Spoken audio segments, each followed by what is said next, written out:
Hola, ¿cómo estás? Espero que bien. Empezamos con el tema 1 de la oposición al cuerpo de gestión de la Administración Civil del Estado.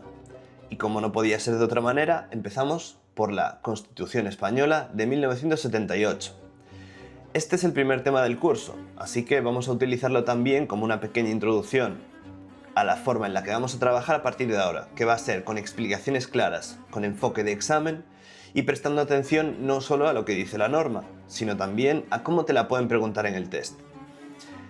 En la introducción al curso ya he hablado un poco de cómo vamos a hacerlo todo, pero bueno, quería aprovechar este momento, que es el tema 1, para decírtelo también. En este tema vamos a ver, por un lado, la estructura y el contenido de la Constitución, como dice su título. Cuántos artículos tiene, cómo se organiza, qué títulos la componen, qué partes podemos diferenciar dentro del texto constitucional y cuáles son esas pequeñas trampas que suelen aparecer en el examen, como la ubicación del artículo 10 o del artículo 14. Y por otro lado vamos a estudiar una parte muy importante, que es la reforma, regulada en el título 10, con los procedimientos de reforma ordinaria y reforma agravada, las mayorías exigidas, el papel del referéndum y las reformas que ha tenido nuestra Constitución hasta la actualidad, que ya te adelanto ahora que han sido 4. Es un tema introductorio, pero que no hay que subestimarlo porque siempre caen preguntas de este tema.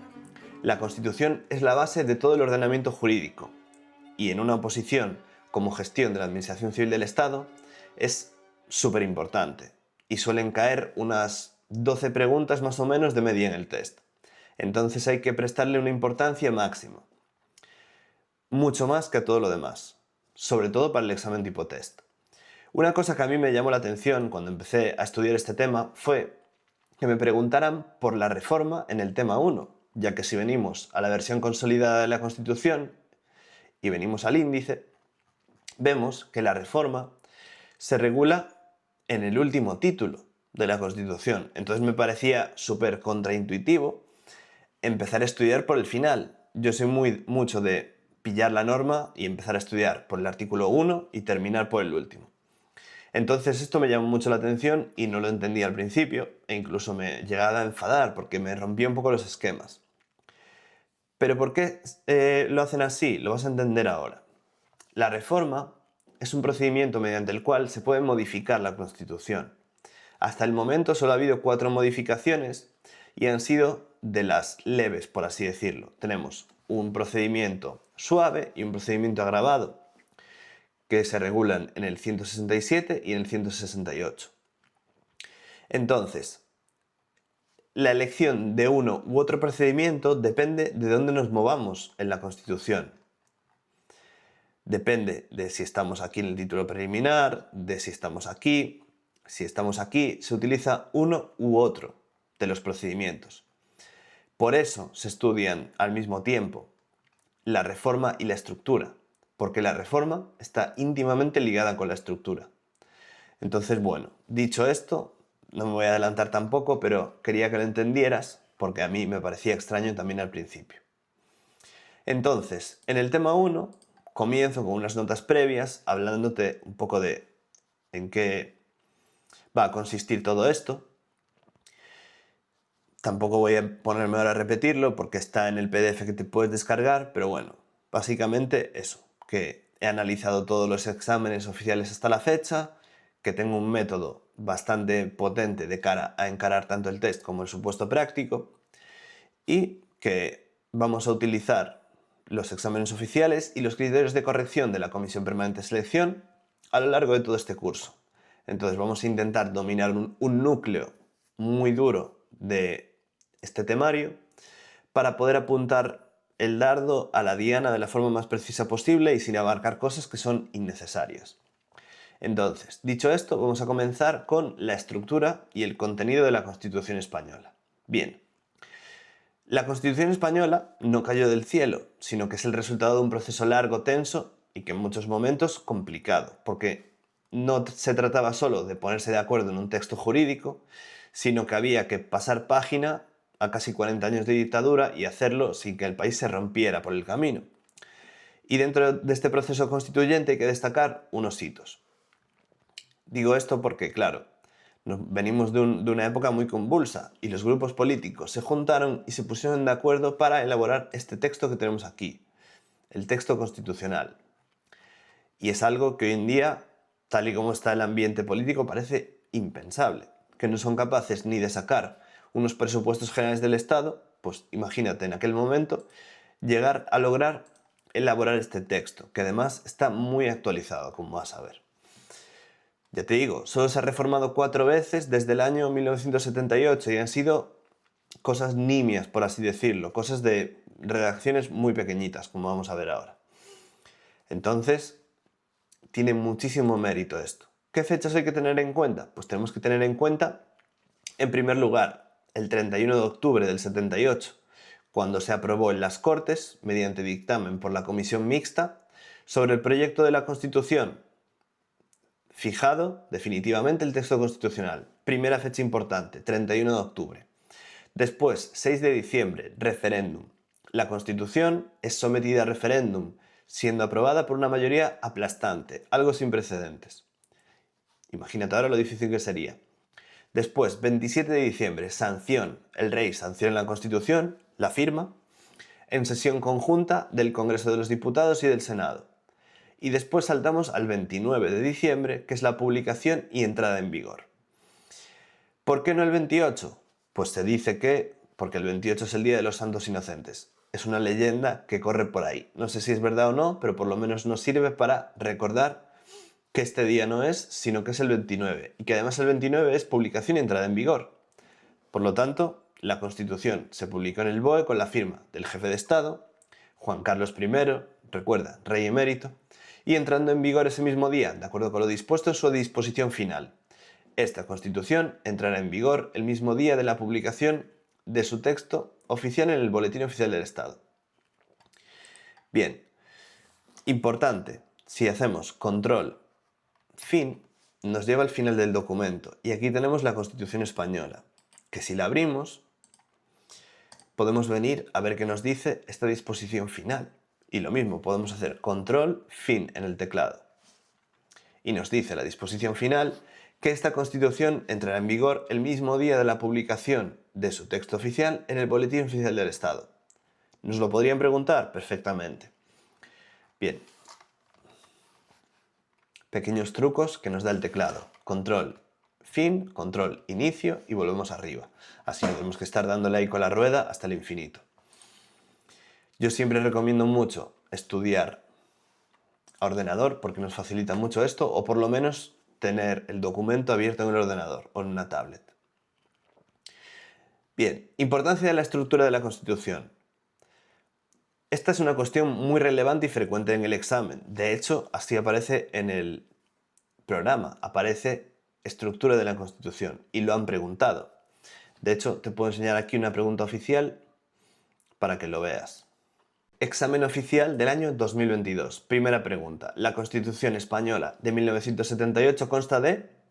Y tenemos que saber cuántos artículos, cuántas disposiciones adicionales, cuántas transitorias, cuántas derogatorias y cuántas finales.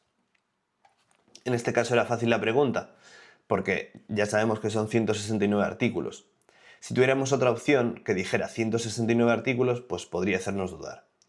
Pero bueno, esta primera pregunta del test siempre nos pilla con la adrenalina a millón y dudamos de hasta cuántos artículos tiene la Constitución. Pero bueno, te aseguro que lo vas a llevar clarísimo. Tenemos 169 artículos distribuidos en un título preliminar y 10 títulos, 11 en total. Se puede decir que tiene un título preliminar y 10 títulos o decir que tiene 11 títulos, porque realmente hay 10 títulos numerados y luego uno preliminar, entonces nos pueden liar con esto.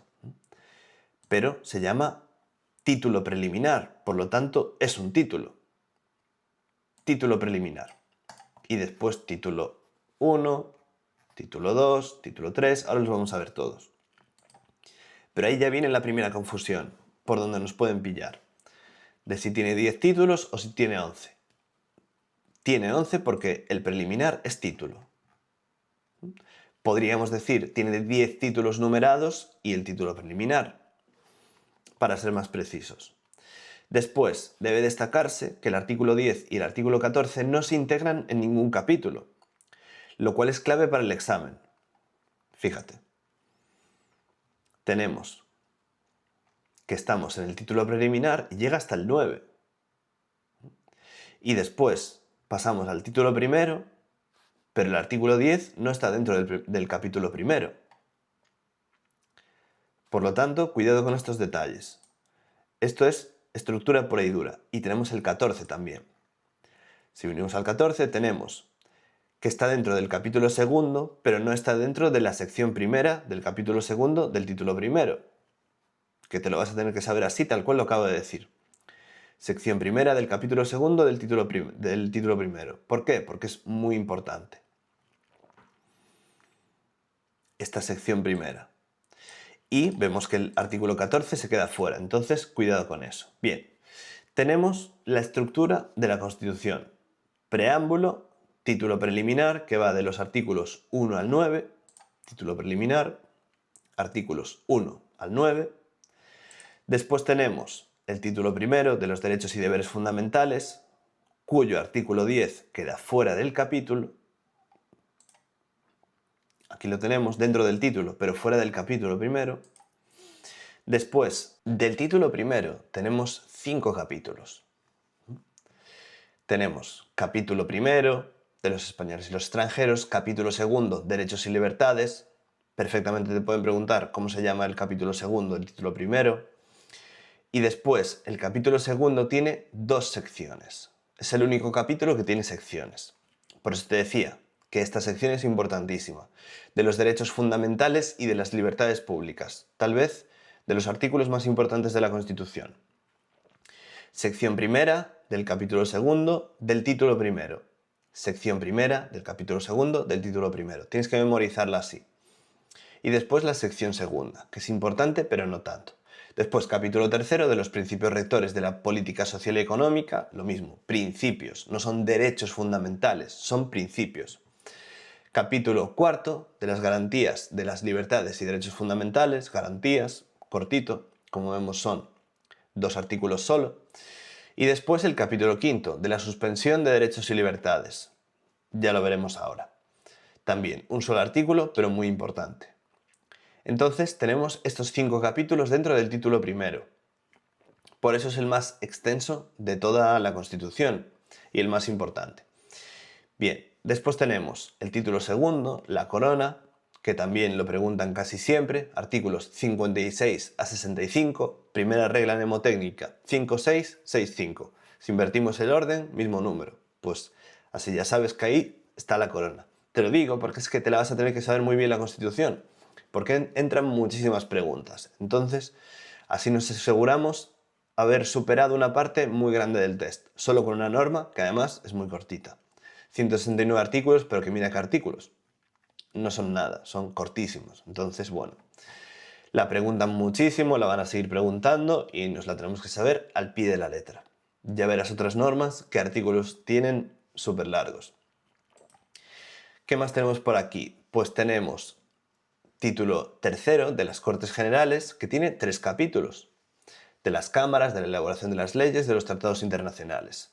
Capítulo cuarto del Gobierno y la Administración, de artículo 97 a 107. Título quinto de las relaciones entre el Gobierno y las Cortes. Fíjate, venimos de las Cortes y del Gobierno y después nos dicen las relaciones entre el Gobierno y las Cortes. También para que lo vayas recordando ahí. Título sexto del Poder Judicial, importantísimo el Poder Judicial. También vamos a tocar cosas de la Ley Orgánica del Poder Judicial, pero si te tienes que llevar algo a la perfección en el examen, es este título de aquí, el sexto. Que además es cortito, son 10 artículos nada más, como puedes ver aquí. Después, el título séptimo, Economía y Hacienda, del artículo 128 al 136. El título octavo, de la Organización Territorial del Estado, que consta de 3 capítulos, Principios Generales, de la Administración Local y de las Comunidades Autónomas. Un título bastante complejo. Después, título noveno, del Tribunal Constitucional, del artículo 159 al 165, y el título décimo, de la Reforma Constitucional, artículos 166 a 169, que es el que acabamos de ver ahora. Control, fin. Y aquí lo estuvimos viendo, 166 a 169. Es que fíjate, es decir, es un párrafo de nada lo que nos tenemos que saber de la reforma. Y es súper importante. Por lo tanto, esta es una norma súper rentable, la Constitución. Porque fíjate esto, que nos puede quitar una pregunta del test. Por lo tanto, hay que sabérselo muy bien.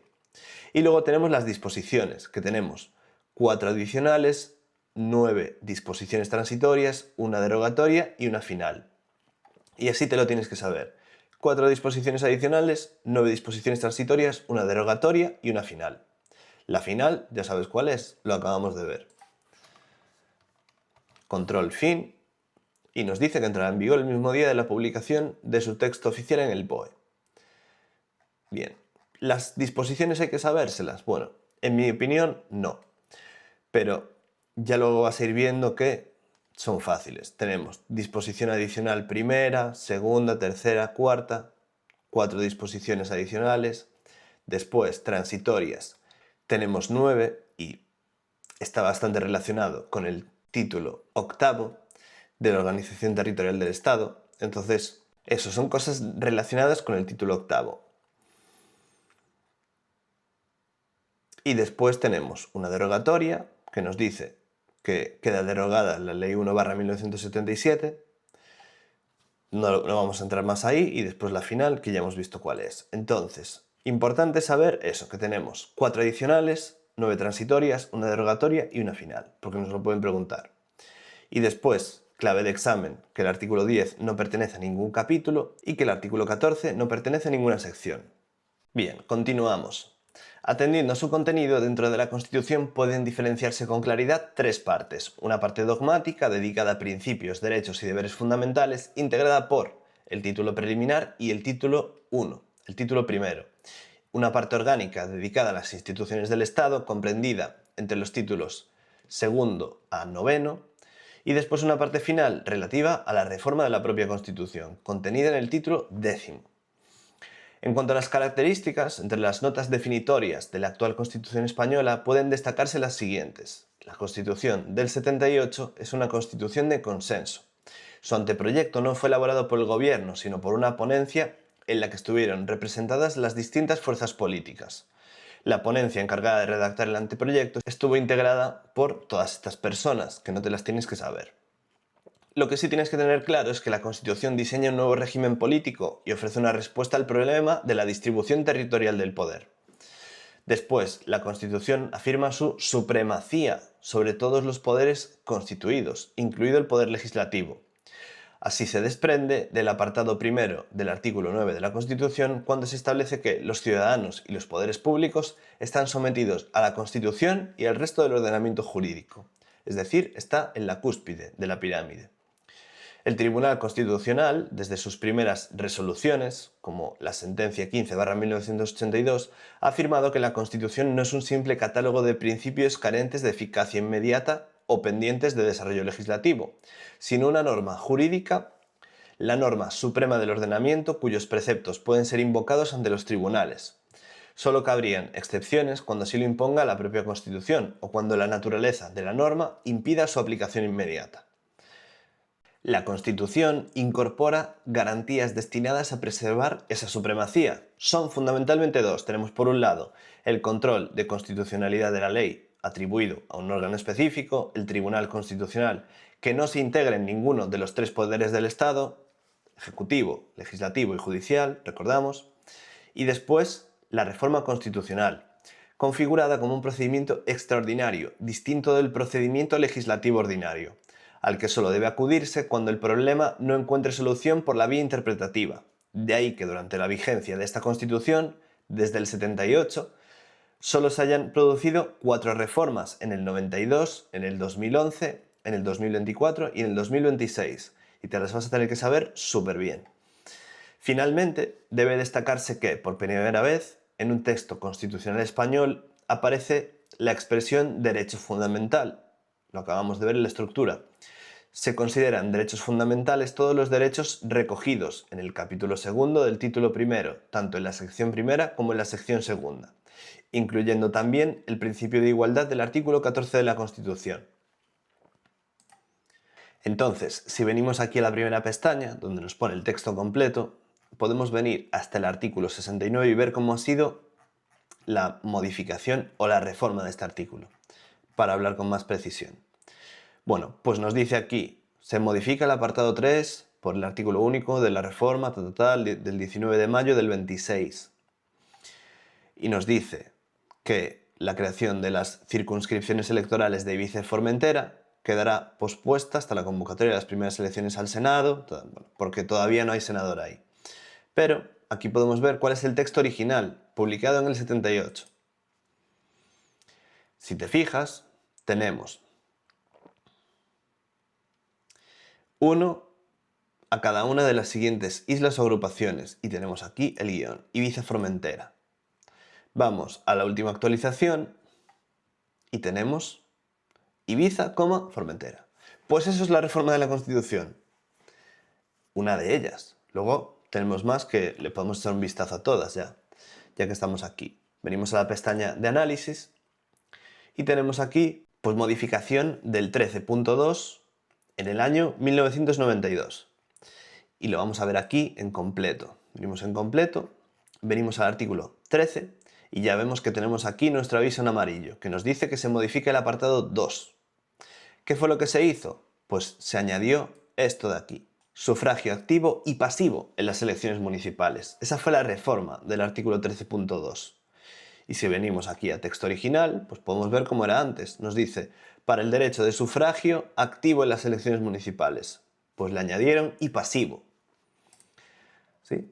Y te lo tienes que saber así, que fue en el 92, que añadieron y pasivo, que fue en el 13.2. Todo esto es preguntable. ¿Qué más se reformó recientemente? Pues se reformó el artículo 49. Y aquí lo tenemos. Así se veía antes. Nos decía... Nos hablaba de disminuidos físicos. Esto se considera hoy en día un término peyorativo, por lo tanto, se reformó este artículo 49, no solo quitándolo de disminuidos físicos y cambiándolo por personas con discapacidad, sino además añadiendo otro párrafo más, y lo podemos ver aquí en la última actualización. Ojo, ten en cuenta que estés viendo siempre la última actualización, no vaya a ser que te lo estudies como estaba antes redactado. Pues ya vemos aquí que dice las personas con discapacidad, ejerce los derechos previstos en este título en condiciones de libertad e igualdad reales y efectivas.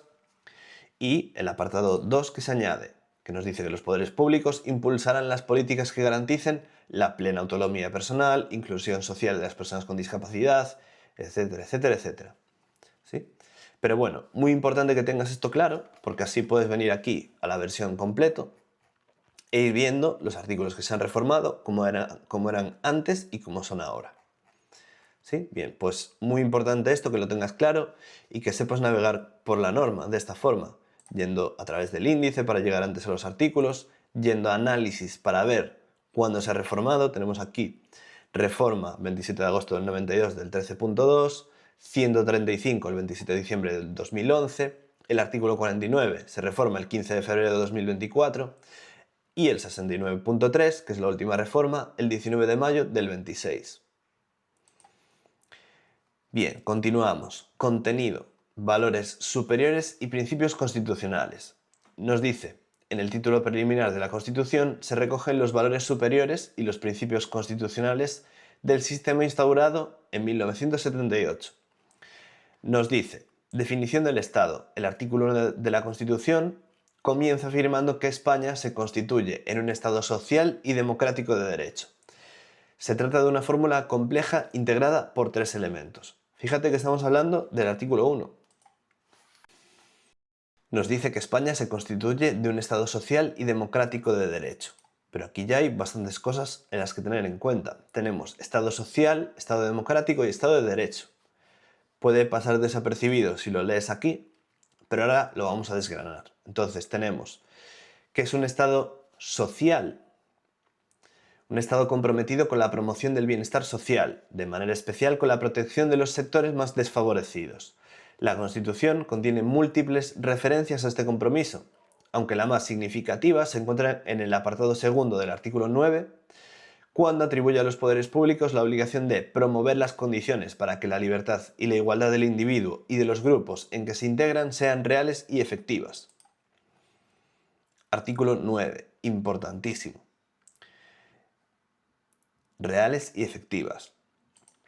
Y en segundo lugar, remover los obstáculos que impidan o dificulten su plenitud y facilitar la participación de todos los ciudadanos en la vida política, económica, cultural y social. Esto también es del artículo 9. Remover obstáculos, remover los obstáculos. Continuamos con Estado democrático. Es aquel que reconoce a todos los ciudadanos el derecho de participación política. Ello se refleja en el apartado primero del artículo 23, según el cual los ciudadanos tienen el derecho a participar en los asuntos públicos, directamente o por medio de representantes, libremente elegidos en elecciones periódicas por sufragio universal. Esa participación se articula, además, a través de los partidos políticos, a los que también se refiere el título preliminar. Artículo 23. Derecho de participación. ¿Sí? Aquí lo tenemos. Y en tercer lugar, Estado de Derecho. Es el Estado en el que todas las personas, instituciones y entidades públicas y privadas, incluido el propio Estado, quedan sometidas a la ley. Eso significa Estado de Derecho. Ya en el preámbulo de la Constitución se proclamaba la voluntad de consolidar un Estado de Derecho que asegure el imperio de la ley como expresión de la voluntad popular. Igualmente, el apartado primero del artículo 9 establece que los ciudadanos y los poderes públicos están sujetos a la Constitución y al resto del ordenamiento jurídico. Artículo 9, importantísimo. Los ciudadanos y los poderes públicos están sujetos a la Constitución y al resto del ordenamiento jurídico. Vale, después tenemos los valores superiores del ordenamiento jurídico, que vienen también recogidos en el artículo 1 de la Constitución, que añade que los valores superiores del ordenamiento jurídico son la libertad, la justicia, la igualdad y el pluralismo político. Según ha señalado el Tribunal Constitucional, esta formulación debe entenderse en el sentido de que toda actuación de los poderes públicos ha de orientarse a la realización de dichos valores, y que los eventuales conflictos entre ellos deben resolverse garantizando su coexistencia simultánea y el equilibrio entre todos ellos. Bien, legitimación democrática del poder. Seguimos en el artículo 1. Fíjate toda la chicha que tiene este artículo para ser tan cortito como es. Pero hay mucha materia aquí escondida en estas pocas palabras. Por eso la Constitución, pese a que los artículos sean cortitos, esconde mucho detrás. Nos dice: en el apartado segundo del mismo artículo 1 se contiene una referencia expresa a la legitimación democrática del poder, que el Tribunal Constitucional ha considerado base de toda la ordenación jurídico-política. Nos dice: la soberanía nacional reside en el pueblo español, del que emanan los poderes del Estado. De ello se deduce que el titular de la soberanía es el pueblo español, que participó en el proceso constituyente. Como muestra final del preámbulo, las Cortes han aprobado y el pueblo español ratificado, y que, según los casos, también debería intervenir en los procesos de reforma constitucional. Ya lo veremos luego. Pero bueno, la soberanía nacional, ¿dónde reside? ¿En el Estado? ¿En el gobierno? No, reside en el pueblo. Te lo van a intentar cambiar, te van a poner en el Senado, en el Congreso, en las Cortes, en el Rey. No, la soberanía nacional reside en el pueblo español, del que emanan los poderes del Estado. Muy importante esta frase, que tenemos en el apartado 2 del artículo 1. La soberanía nacional reside en el pueblo español, del que emanan los poderes del Estado. Y vamos a por el punto 3, que nos dice que la forma política del Estado español es la monarquía parlamentaria. También pregunta de examen de oposición superclásica. Forma política del Estado español. El artículo 1 concluye con un apartado tercero, en el que se dispone que la forma política del Estado español es la monarquía parlamentaria. De esta decisión constituyente cabe subrayar que se recupera la monarquía y se incorpora al articulado constitucional como una institución más del Estado, que se califica de parlamentaria en un intento de compatibilizar la jefatura del Estado monárquica con la configuración democrática del sistema. Tenemos monarquía, pero tenemos democracia. Continuando con la estructura del Estado, viene regulado en el artículo 2 de la Constitución, que nos dice: la Constitución se fundamenta en la indisoluble unidad de la nación española, patria común e indivisible de todos los españoles, y reconoce y garantiza el derecho a la autonomía de las nacionalidades y regiones que le integran y la solidaridad entre todas ellas. Recordemos que cuando se redactó la Constitución no existían las comunidades autónomas todavía. Entonces, aquí se constituyó, en el artículo 2, sin duda una de las cuestiones más difíciles para el constituyente en 1978. Es decir, el hecho de que hay una sola España, pero que se reconocen nacionalidades y regiones. La solución de consenso alcanzada consistió en afirmar la unidad como principio y la autonomía como instrumento para hacerla real y efectiva. Así, este precepto establece que la Constitución se fundamenta en la indisoluble unidad de la nación española, patria común e indivisible de todos los españoles, y reconoce y garantiza el derecho a la autonomía de las nacionalidades y regiones que la integran y la solidaridad entre todas ellas. Una vez reconocido ese derecho a la autonomía, el título octavo de la Constitución, teniendo en cuenta que el sentimiento autonómico no era igual en todas las nacionalidades y regiones, previó distintas vías de acceso a la autonomía. Ahí fue donde se estableció cómo las diferentes regiones iban a acceder a esos estatutos de autonomía y a esas comunidades autónomas que tenemos hoy en día. Entonces, artículo 2, finiquitado, pero como vemos, no es solo leer lo que dice el artículo, hay que entender lo que hay detrás. Continuamos con las señas de identidad del Estado. Artículo 3. A continuación, el título preliminar regula diversas señas de identidad del Estado. Tenemos lengua oficial en el artículo 3. La lengua oficial del Estado es el castellano. Todos los españoles tienen deber de conocerla y derecho a usarla. Y así te lo tienes que aprender. Te pueden poner derecho a conocerla y deber de usarla, erróneo. Es deber de conocer, derecho de usar. Artículo 3 de la Constitución. Comienza por ahí. Después nos dice, las demás lenguas serán también oficiales en las respectivas comunidades autónomas, de acuerdo con sus estatutos de autonomía. Asimismo, la riqueza de las distintas modalidades lingüísticas de España constituye un patrimonio cultural que será objeto de especial respeto y protección. Es decir, ya nos están diciendo que las distintas lenguas de las regiones es patrimonio cultural que merece protección. Hay que tener esto muy presente. Entonces tenemos 3 puntos dentro del artículo 3, castellano, lengua oficial, deber de conocerlo y derecho de usarlo, las demás lenguas también oficiales y las distintas modalidades lingüísticas es un patrimonio cultural, que debe ser objeto de respeto y protección. Continuamos con el artículo 4. ¿Qué nos dice el temario? Nos dice la bandera. El artículo 4 nos dice que la bandera de España está formada por 3 franjas horizontales, roja, amarilla y roja, siendo la amarilla de doble de anchura que cada una de las rojas. Queda claro, ¿verdad? ¿La estás visualizando la bandera? No tiene mayor complejidad. Nos dice aquí también el propio artículo 4. Los estatutos podrán reconocer banderas y enseñas propias de las comunidades autónomas. Tu comunidad autónoma tiene una bandera, la mía tiene otra, todas tienen una. Y nos dice que se utilizarán junto a la bandera de España en los edificios públicos. Yo, por ejemplo, soy de Galicia y ahí vemos la bandera gallega al lado de la española siempre en los edificios públicos. Sí, pues es lo mismo que dice aquí. Y en los actos oficiales también. Artículo 5. La capital del Estado. Artículo 5 de la Constitución. La capital del Estado es la Villa de Madrid. Es sin duda el artículo más corto de toda la Constitución. La capital del Estado es la Villa de Madrid. No la Comunidad de Madrid, no el pueblo de Madrid, no lo que se te ocurra. La Villa de Madrid. Y así te lo van a preguntar y seguro que mucha gente sigue cayendo pese a la simplicidad de este artículo. Artículo 6. Partidos políticos y sindicatos. Ojo, porque estos dos artículos se parecen bastante, el 6 y el 7, y a veces la gente los confunde. ¿Por qué? Pues porque se refieren respectivamente a los partidos políticos y a los sindicatos y asociaciones empresariales y entidades que el régimen anterior había proscrito y que ahora son reconocidas constitucionalmente, destacando además su función en el nuevo sistema democrático.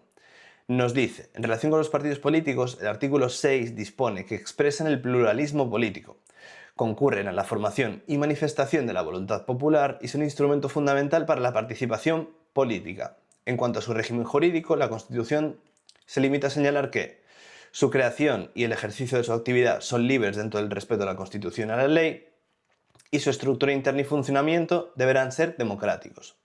Esto es lo que suele causar confusión. ¿Por qué? Porque en los sindicatos es lo mismo. ¿Ves? Nos dice, su creación y el ejercicio son libres dentro del respeto a la Constitución y su estructura interna y funcionamiento deberán ser democráticos. Entonces lo que cambia es aquí, que nos dice que los sindicatos y las asociaciones empresariales, de acuerdo con el artículo 7, contribuyen a la defensa y promoción de los intereses económicos y sociales que les son propios. Entonces, me consta que hay personas que se lo cambian y le ponen esta definición como si fuera la de los partidos políticos y se lían.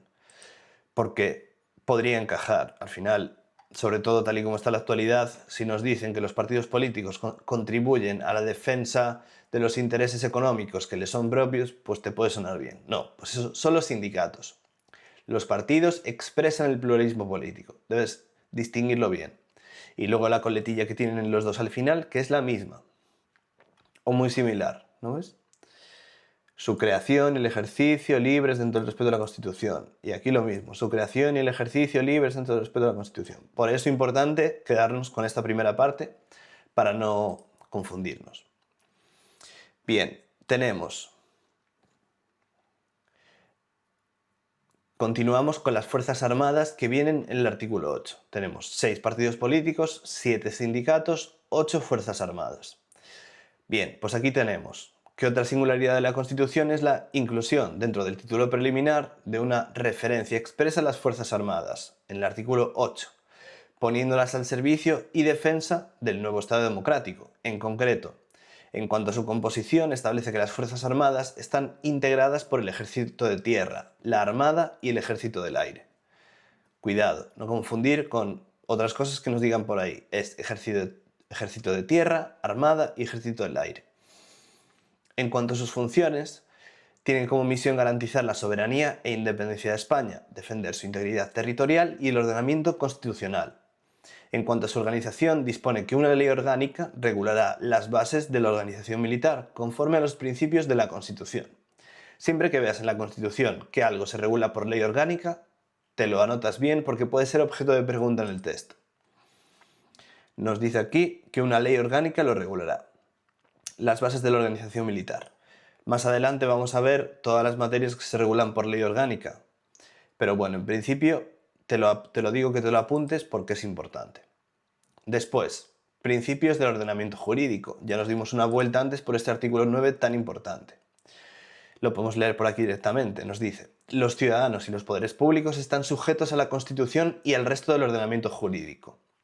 Corresponde a los poderes públicos promover las condiciones para que la libertad y la igualdad del individuo y de los grupos en que se integra sean reales y efectivas. Esto nos lo decían también en el artículo 49, recientemente reformado. Remover los obstáculos que impidan o dificulten su plenitud y facilitar la participación de todos los ciudadanos en la vida política, económica, cultural y social. El apartado tercero nos dice que la Constitución garantiza el principio de legalidad, jerarquía normativa, publicidad de las normas y retroactividad de disposiciones sancionadoras no favorables o restrictivas de derechos individuales, la seguridad jurídica, la responsabilidad y la interdicción de la arbitrariedad de los poderes públicos. Muy importante también este apartado tercero, que sobre todo es tan complejo, ¿no?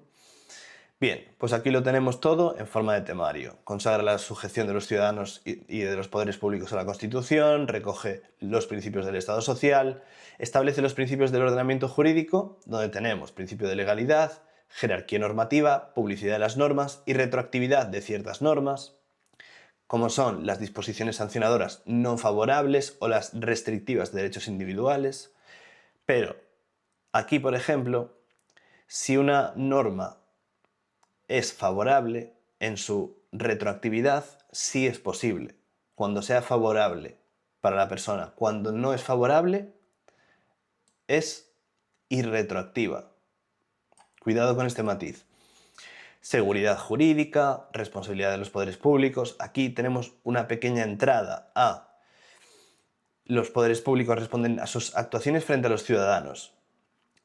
Responsabilidad patrimonial, fíjate, artículo 106, reconoce el derecho de los particulares a ser indemnizados por toda lesión sufrida en sus bienes y derechos. Esto podría ser objeto de pregunta en el supuesto práctico. Creo que es la primera vez que hacemos referencia a esto y creo que es el primer artículo donde nace una posible pregunta de desarrollo de supuesto.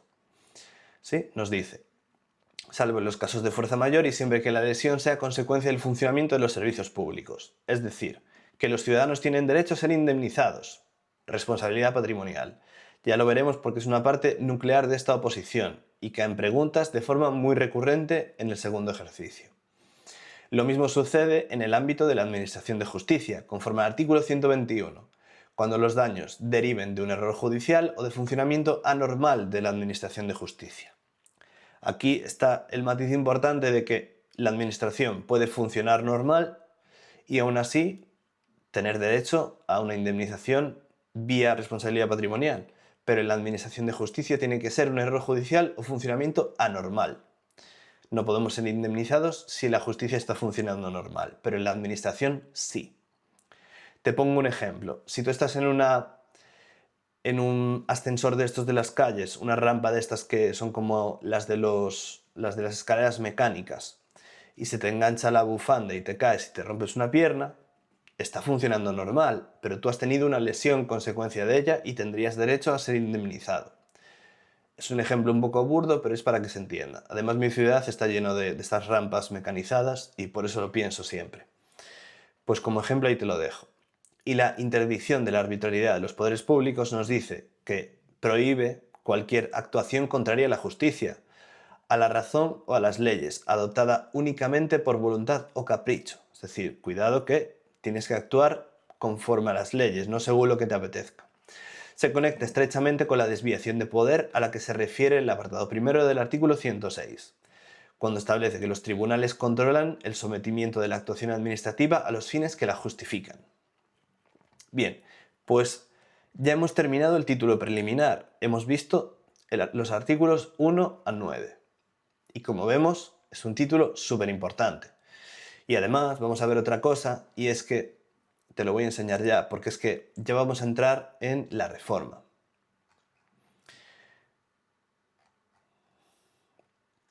El apartado segundo es la reforma. Entonces, vamos a ver que hay un procedimiento de reforma para el título preliminar, que es el procedimiento difícil, porque estos artículos son muy importantes.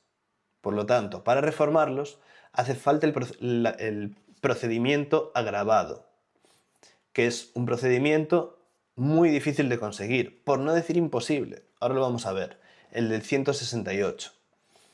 Como ves, ninguno de estos artículos ha sido reformado, pero sin embargo, si venimos aquí al 13, ya vemos que sí. ¿Por qué? Porque ha sido reformado por el procedimiento del artículo 167, que es mucho menos restrictivo que el del 168. Entonces, comenzamos con la reforma. Ya te he explicado por qué la reforma se explica aquí, pese a que tenemos que irnos hasta el final de la norma. Aquí la tenemos. Empieza en el 166. Esto es así porque dependiendo de dónde nos encontremos dentro de la Constitución, hay que utilizar un procedimiento de reforma menos o más restrictivo. En este caso, nos dice aquí, la iniciativa de reforma se ejercerá en los términos previstos en los apartados 1 y 2 del artículo 87. ¿Qué nos dice el artículo 87? Estos saltos de norma que nos hagan referencia al 87 en el 166, sé que es un dolor de cabeza, pero te tienes que ir acostumbrando, no para la Constitución en concreto, sino para otras normas que están todo el rato haciendo referencia a otros artículos dentro de la misma. Y eso lo más fácil de hacerlo es aquí ordenador. Por eso el estudio en papel dificulta bastante esta parte. Bueno, pues nos dice específicamente el punto 1 y 2, la iniciativa. ¿Quién tiene la iniciativa para reformar la Constitución? Pues el apartado 1 y 2 del 87, que es Gobierno, Congreso, Senado, Asambleas de las Comunidades Autónomas. ¿Pero qué nos dice el 3? El 3 nos habla de la iniciativa popular, la iniciativa legislativa popular, que requiere un mínimo de 500.000 firmas acreditadas y tal. Pero pone unos límites, nos dicen que no vale para materias propias de ley orgánica, tributarias, de carácter internacional, ni en lo relativo a la prerrogativa de gracia. Es decir, que por mucho que juntemos 500.000 firmas no podemos hacer nada en materia tributaria, porque eso sería lo que haría todo el mundo. Reunimos firmas y quitamos los impuestos. O tramitamos cosas de ley orgánica. No, te olvidas. Y de la reforma tampoco, porque ya nos lo dicen aquí. Solo el 1 y el 2 del 87.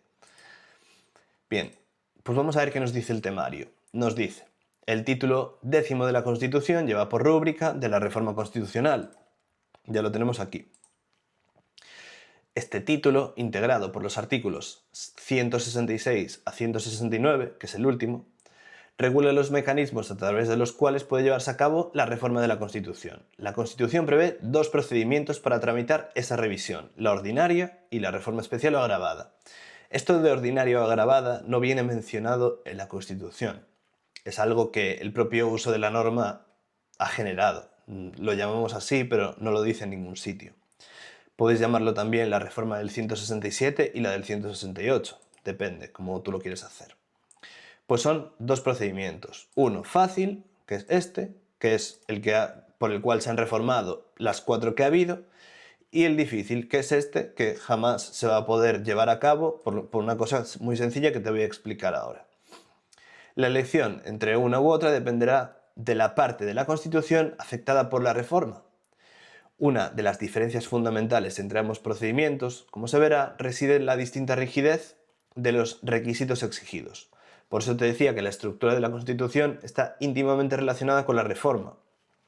Porque, bueno, ya hemos visto la iniciativa de quién parte.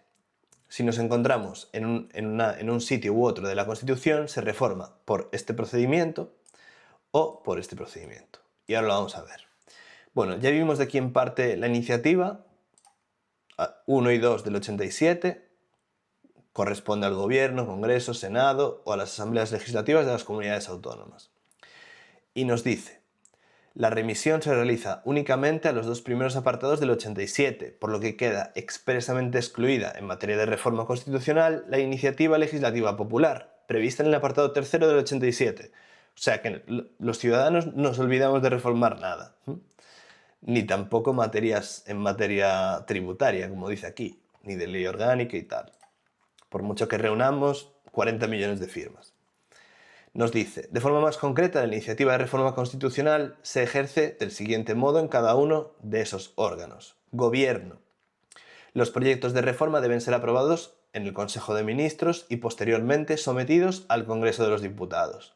Congreso de Ministros tienes que visualizarlo como el presidente y sus colegas, quienes están en el gobierno en ese momento. Imagínatelos en una mesa, el presidente con los principales ministros allí.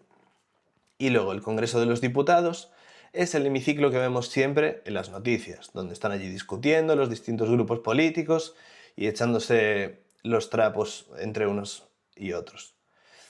Congreso de los Diputados. Conforme al apartado primero del artículo 146 del reglamento del Congreso, no te lo tienes que estudiar, pero vamos a hacer referencia de vez en cuando a este reglamento, las proposiciones de reforma constitucional deberán estar suscritas por 2 grupos parlamentarios o por una quinta parte de los diputados, y así te lo tienes que aprender de cara al examen. El Senado, de acuerdo con el artículo 152 del reglamento del Senado, la iniciativa de revisión de la Constitución corresponde a 50 senadores que no pertenezcan a un mismo grupo parlamentario, y así te lo tienes que aprender también. Imagínate el Senado como otro hemiciclo que está arriba del que vemos siempre en las noticias, otro diferente, porque se le llama Cámara Alta. Entonces yo lo visualizo así: tenemos Congreso, Senado, y ambos forman las Cortes Generales. Luego, por otro lado, presidente y sus colegas son el Consejo de Ministros, el Gobierno, quienes están mandando en ese momento. ¿Se entiende, verdad? Perfecto. Asambleas legislativas de las comunidades autónomas. Aquí ya estamos hablando de los parlamentos autonómicos. Pueden solicitar al Gobierno la adopción de un proyecto de reforma o remitir a la mesa del Congreso una proposición de reforma. Se lo piden. Bien, vamos a ver los dos procedimientos. Tenemos por un lado la reforma ordinaria, que es esta de aquí, la del 167. Nos dice: es uno de los dos mecanismos de modificación de la Constitución. Se regula en el 167 y se aplica a todos aquellos supuestos que no consistan en una revisión total de la Constitución, ni en una revisión parcial que afecte al título preliminar, al capítulo segundo, sección primera del título primero o al título segundo. ¿Recuerdas cuando te dije sección primera del capítulo segundo del título primero? Antes. Pues por eso te lo decía. Porque tal y como viene redactado, tanto en la Constitución, porque es que es así como viene, nos dice sección primera del título primero, capítulo segundo, sección primera, título primero, a lo que se están refiriendo es a esto.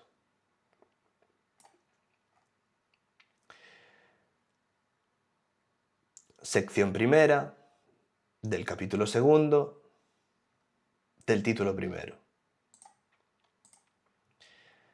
Sección primera del capítulo segundo del título primero. En mi opinión está como desordenado aquí, ¿verdad? Porque es la sección primera del capítulo segundo del título primero. Es decir, los artículos 15 a 29. Importantísimos. Ya lo veremos más adelante y ya desarrollaremos por qué son tan importantes. Bien, pues tenemos que al título preliminar, título que ya acabamos de ver artículo por artículo, del 1, título preliminar, artículo 1, artículo 9, deben de reformarse por el procedimiento agravado. Porque aquí ya nos están diciendo que se aplica a todos aquellos supuestos que no consten en la revisión total de la Constitución o en una parcial que afecte al título preliminar, al capítulo segundo o a la sección primera del título primero o al título 2. ¿Cuál es el título 2? Lo vas a ver ahora mismo, ya te lo dije antes, tal vez lo recuerdes. La corona. Es decir, que para revisar o reformar los artículos referentes a la corona hay que acudir al procedimiento agravado. Nos dice el artículo 167, los proyectos de reforma constitucional deberán ser aprobados por una mayoría de 3/5 de cada una de las cámaras.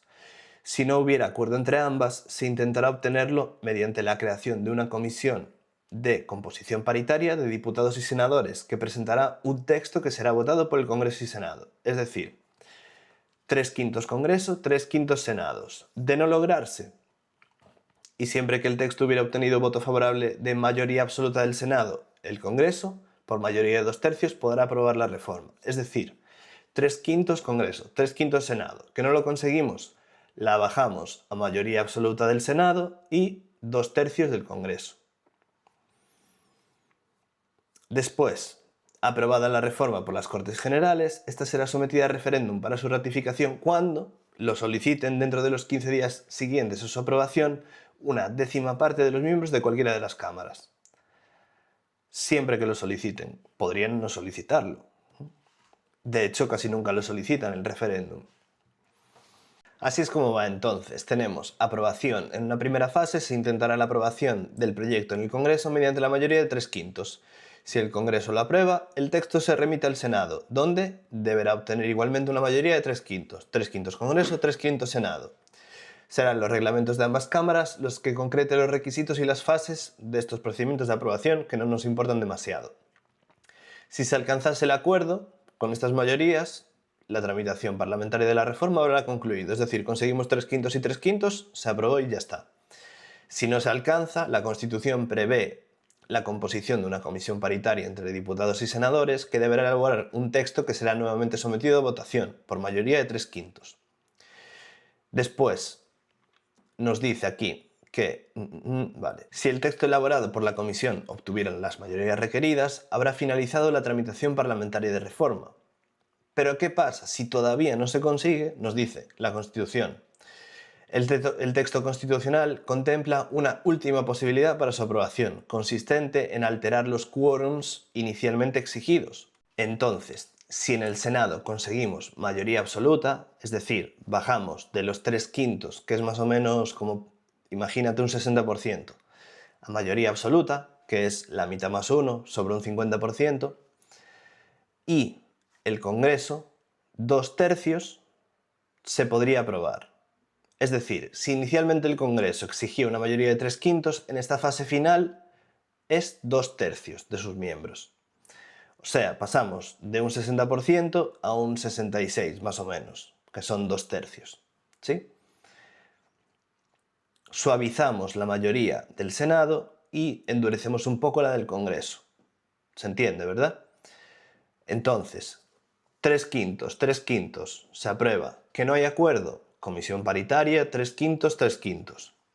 ¿Que no hay acuerdo? Bajamos a mayoría absoluta en el Senado y 2/3 en el Congreso. y ahí se aprueba. Este es el procedimiento ordinario. Después nos dice referéndum. ¿Qué nos decía aquí? ¿Recuerdas?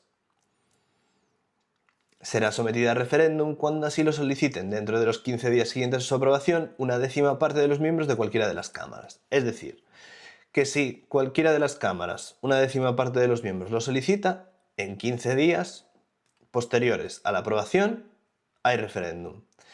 En ninguna de las 4 reformas constitucionales aprobadas hasta la fecha correspondientes a los años 1992, 2011, 2024 y 2026 se acudió a la celebración de referéndum, porque se entiende que ya hay suficiente consenso, ¿verdad?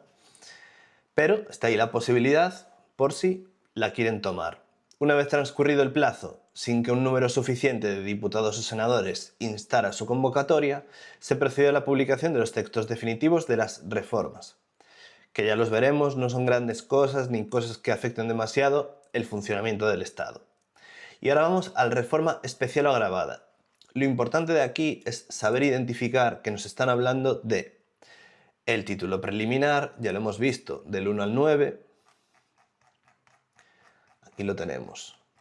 Los artículos que hemos visto hoy, título preliminar, del 1 al 9, pues exigen la reforma agravada del 168, título preliminar. Después, sección primera del capítulo segundo del título primero.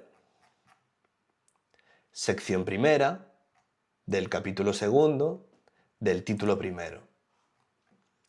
Es decir, del artículo 15 al artículo 29, también reforma agravada. Título 2, es decir, la corona, comenzando en el 56, del 56 al 65, invertimos los números. O una revisión total, nos dice, una revisión total de la Constitución también sería el 168. Y luego una parcial que afecte a todo esto, título preliminar, sección primera del capítulo segundo del título primero, título 2, nos dice, procederá a la aprobación del principio por mayoría de 2/3 de cada cámara. O sea, ya tenemos una mayoría bastante alta para cada cámara. Ya no son 3/5, son 2/3 de cada cámara. Entonces, tenemos 2/3, que es aproximadamente, calcula un 66%, frente a los 3/5, que es como un 60% más o menos. O sea, conseguir 2/3 de cada cámara no es nada fácil, pero es que además nos dice la disolución inmediata de las Cortes. ¿Qué quiere decir esto? Ir a elecciones. Es decir, que quien la promueva, si es el gobierno, por ejemplo, tienen que conseguir una mayoría de 2/3 en el Congreso y 2/3 en el Senado y después disolver las Cortes e ir a elecciones. Por eso digo que este procedimiento es prácticamente imposible que se dé nunca, porque ¿a qué gobierno le interesa hacer eso? ¿A qué gobierno le interesa disolver las Cortes e ir a elecciones? O bien uno que tenga una legitimidad brutal democrática, o que el pueblo lo adore, o que haya tenido un gran triunfo reciente, o no lo veo factible, es decir, me parece muy extraño que alguien en el poder quiera disolver las Cortes voluntariamente para reformar la Constitución. Pero es que además las cámaras elegidas, o sea, vamos a elecciones, se eligen nuevas cámaras y nos dicen que deben ratificar la decisión y proceder al estudio del nuevo texto constitucional, que deberá ser aprobado otra vez por 2/3 de ambas cámaras, 2/3 Congreso y 2/3 Senado. Imagínate, las nuevas cámaras, las otras ya no existen. Y luego nos dicen que aprobada la reforma por las Cortes, Cortes Generales, Congreso y Senado, será sometida a referéndum para su ratificación. Aquí ya nos dicen que si en un plazo de 15 días una décima parte de los miembros lo pide, no. Aquí ya nos dice que es obligatorio el referéndum. Esto nunca ha pasado y creo que mientras yo esté vivo nunca lo vamos a ver. Porque tal y como está defragmentado el gobierno de España ahora mismo, conseguir 2/3 del Congreso y 2/3 del Senado, ir a consenso, disolver las Cortes, ir a elecciones, volver a conseguirlo y luego un referéndum, me parecería imposible, ¿vale? Por eso vemos cosas como, por ejemplo, que en el título de la corona predomine el hombre sobre la mujer, en un gobierno supuestamente tan progresista como el que tenemos, y que nadie diga absolutamente nada. ¿Por qué? Porque es imposible de reformar. Tendrían que disolver las Cortes y eso no va a pasar. Luego nos dice aquí que en el 169 no podrá iniciarse reforma constitucional en tiempo de guerra o en vigencia de alguno de los estados previstos en el 116. ¿Cuáles son los estados previstos en el 116? Pues alarma, excepción y sitio. El estado de alarma te suena. Los otros tal vez no, porque nunca han sido declarados. El estado de alarma ya ha sido declarado, que yo recuerde, 2 veces. Cuando fue la huelga de los controladores aéreos y cuando fue la pandemia del COVID. Creo que solo esas 2 veces. Y luego tenemos estado de excepción y estado de sitio, que es prácticamente estar en guerra. Pues ¿qué nos dice el artículo 169?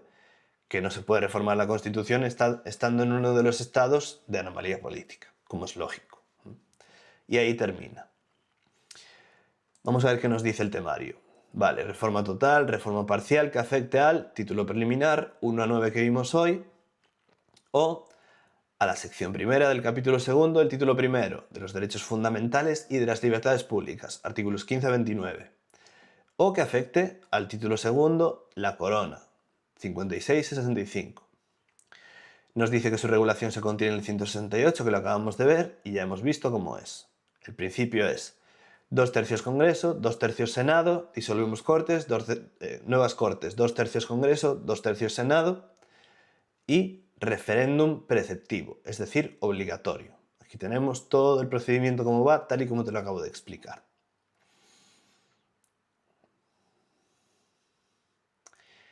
Bien, entonces, es muy importante que te aprendas esto por la Constitución, ¿vale? No nos importan tanto el reglamento del Congreso, el reglamento del Senado, eso prácticamente, nunca han hecho una pregunta directa que yo recuerde del reglamento del Congreso o del reglamento del Senado, pero nos viene muy bien para entender de dónde parte todo esto. Aquí nos habla un poquito de... Bueno, tenemos aquí este aspecto que yo sí considero importante, que nos dice que de acuerdo con el artículo 7 de la Ley Orgánica 2/1980 sobre la regulación de las distintas modalidades de referéndum, recibida la comunicación del referéndum, deberá procederse a su convocatoria dentro del plazo de 30 días y a su celebración dentro de los 60 días siguientes. Y los límites también los hemos visto, 169, último artículo de la Constitución, supuestos en los que no se puede iniciar en tiempo de guerra o durante los estados del 116, alarma, excepción y sitio. Ahora vamos a ver las reformas que se han hecho de la Constitución y ya finiquitamos este tema, que además ya lo hemos visto al principio de todo, ya te lo he dicho.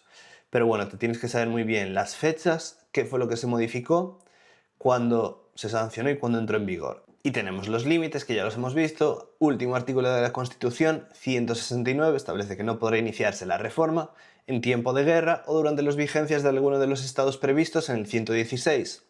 También llamados estados de anomalía política, es decir, alarma, excepción y sitio. Continuamos con las reformas que se han hecho en la Constitución. Te tienes que saber muy bien las fechas y te tienes que saber muy bien qué ha sido lo que se reformó. ¿Sí? Entonces tenemos, la Constitución española solo ha sido reformada en 4 ocasiones, las que vimos antes, y todos mediante el procedimiento ordinario del 167. ¿Sí? Perfecto. Pues nos dice... La primera en 1992 como consecuencia de la incorporación de España al Tratado de la Unión Europea. Esta reforma consistió en añadir la expresión y pasivo en el artículo 13.2, que ya lo vimos antes con calma, relativo al ejercicio del derecho del sufragio de los extranjeros en las elecciones municipales. Luego ya veremos, cuando lleguemos al tema de los tratados internacionales, que para que España adopte tratados internacionales que sean contrarios a la Constitución requiere la previa revisión constitucional. Ya lo veremos, ¿vale? Pero bueno, como en el caso de la reforma del 92 fue por la incorporación de España al TUE, que hubo que incluir lo de y pasivo para las personas extranjeras, y después la segunda, la de 2011, también fue por culpa de la Unión Europea. Veníamos de la crisis del 2008, año 2011, consecuencia de la crisis económica, y con la finalidad de garantizar el principio de estabilidad presupuestaria, reforzando así el compromiso de España con la Unión Europea y asegurando al mismo tiempo la sostenibilidad económica y social del país, esta reforma consistió en la sustitución íntegra del artículo 135, que ya lo veremos, que habla sobre estabilidad presupuestaria y tal. Entonces, esto también fue para obligarse por tratados internacionales. Requiere la previa revisión constitucional. Pues se revisa y nos obligamos por el tratado. Después, la tercera, 2024, por la necesidad de adaptar el ordenamiento jurídico interno a la normativa internacional, en particular a la Convención sobre los Derechos de las Personas con Discapacidad. Como consecuencia de ello se modificó el artículo 49 para sustituir el término disminuidos por personas con discapacidad e incorporar además una referencia específica a la especial protección de mujeres y niños con discapacidad. Ya te lo enseñé antes, que no solo se quitó lo de disminuidos, sino que se añadió un punto 2. Pues todo eso es objeto de pregunta de examen. Es más, casi apostaría algo a que la cuarta, que fue en el año 2026, seguramente entre en la oferta de empleo público del 2026, que se celebrará en 2027 previsiblemente el examen. ¿Por qué? Pues porque en este examen no se habló nada de la reforma, precisamente porque es que se aprobó en la semana previa al examen. Entonces yo creo que no se quisieron meter en jardines y ni siquiera hablaron de la reforma. La cuarta tuvo por objeto modificar el artículo 69.3 relativo a la representación territorial en el Senado. Esta reforma permitió que Formentera dejase de compartir circunscripción senatorial con Ibiza y pasase a elegir un senador propio, reconociendo así su singularidad institucional como isla con consejo insular propio. Al igual que las anteriores, se tramitó por el procedimiento de reforma ordinaria del 167.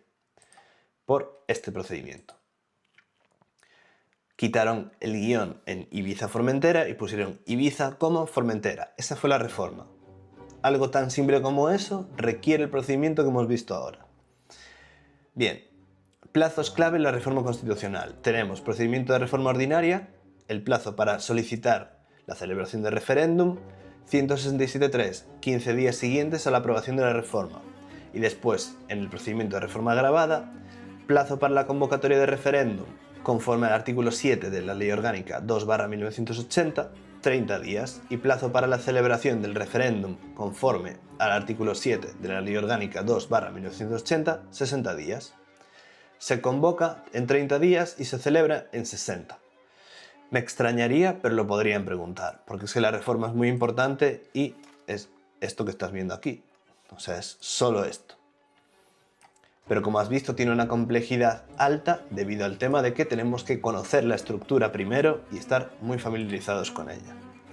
Y hasta aquí el tema 1. Espero que te haya gustado. Yo creo que es un tema muy interesante. Ya te digo que yo cuando lo pillé por primera vez no me encajaba muy bien esto de que me hablasen del principio y del final de la Constitución, porque yo soy bastante cuadriculado. No me gusta empezar las cosas por el final, pero bueno, aquí tiene su sentido y espero habértelo podido transmitir de una forma didáctica, pedagógica y que te haya entrado bien este tema que a priori es tan denso. Pero ya te digo que lo vas a acabar amando porque es muy importante y entran muchas preguntas en el examen.